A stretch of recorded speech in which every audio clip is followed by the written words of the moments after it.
So I could say the first time I was abused, I allowed it because I was just like, oh, dang, you automatically think, what did I do? But then when it continues and you just like, wait, I ain't do nothing. Yeah. Just trying to ride and hold it down. Like, it's just like, okay, this is where I come in and I speak up and then I bring, that helps other people be strong enough to talk about it. And like my mother always told me, you just never know what people are going home to or what they're dealing with. So it's best that you mind your business. But when they say, hey, help, you know, people breathe on the thing and write help. Yeah. Don't just be like, nah, bitch, you wait. No, help. There are so many people that are crying out for help, but we overlook it because we're like, oh, they got money. That's just rich people problems. I'm going to stay out the way. And a lot of things are blamed on CTE or, you know, trauma, PTSD.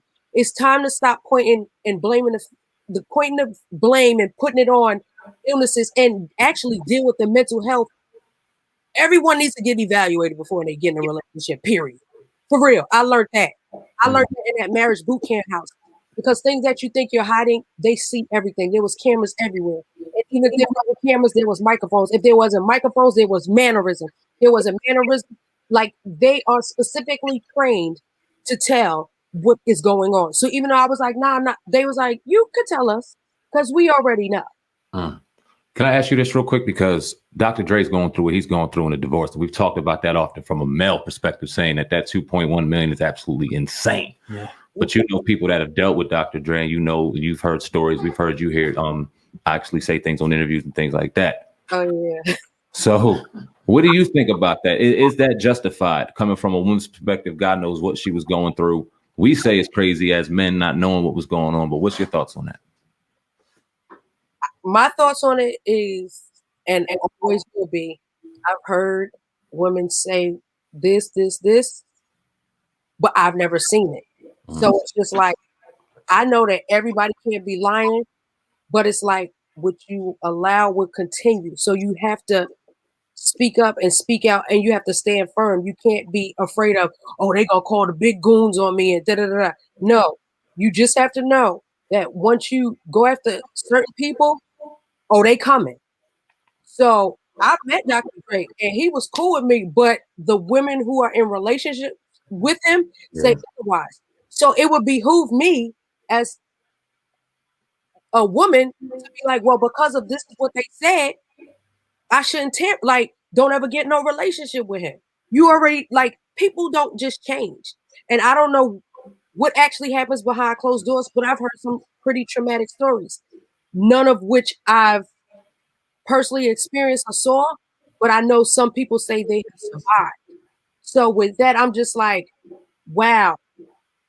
I always seem to attract those type of people. That's why we wrote Broken Heart, because I attract the most broken people. And it's a lot of women who get strength from me. So I can tell what some people have been going through, but I let them tell their story and I let them tell their testimony. Because a lot of abusers, they behind it, but I know some people that be whooping bitches' asses in front of everybody. And I know some women that'll be punching niggas in their face in front of everybody. And I'm like, yeah. What? Yeah. It's real out here. And I know with the pandemic, I read statistics. My daughter is studying psychology, honor psychology in college. So I read the transcripts. I be typing up some of her stuff for her, and I read the statistics. Domestic violence from 2019 till now in the African American community and suicide has skyrocketed past 60%. I heard that too. Yeah. Since the pandemic and everything. So we have the highest numbers right now.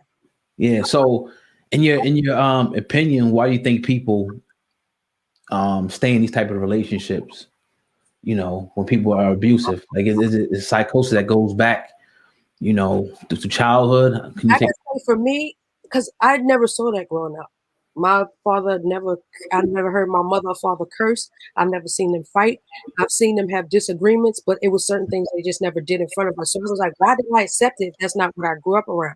It's just like when you when you leave the nest, you are really in the real world. So everybody used to call us oh, y'all a fake ass family. Like, whose mother and father's really still married? So I used to wonder that, like, yeah, nobody else really has a mom and dad. Like, growing up, I was one of the only ones that had a mom and dad. My parents just celebrated 46 years of marriage. God bless. See that? So I was searching and seeking for things that I saw. So I would accept the first thing I saw because it seemed like it was the right thing to do. Growing up in a Christian household, get married, have children, live happily ever after. Yeah. But because I didn't realize, oh, this person might be dealing with trauma from their childhood, I didn't investigate that enough. I would just always think like, oh man, they so cool. It seems like they could rock with my vibe and they know how to run around the world with me. So it's cool.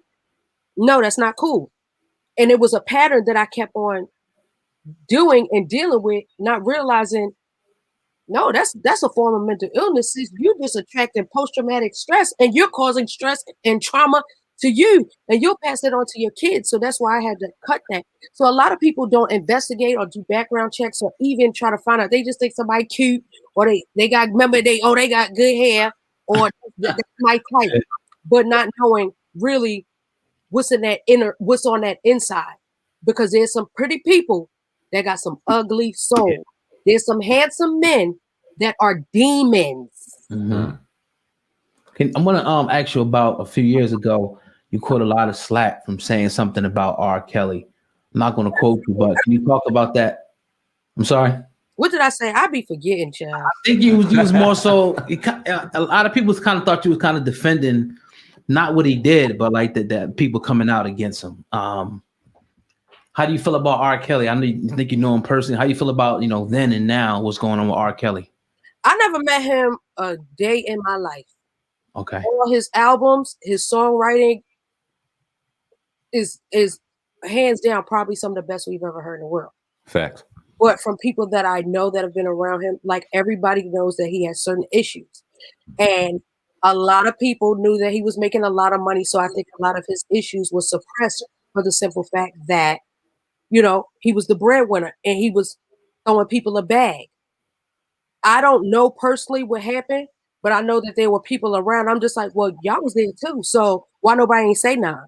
So when his ship is sinking, a lot of people was getting a raft and like, well, I don't want nothing to do with it. But to me, if you was around it and you accepted it and allowed it, I always felt people was in on it. So I just always felt, and what I think I said, which I don't remember, I was just like, well, if they're gonna call him out, there's so many more people that they need to call out. But look what's happening. Like, don't just go after him, go after all of them. If you're gonna pick out, don't just use one as the role, as the okay, you're the example. It's so much stuff that goes on in the industry behind the scenes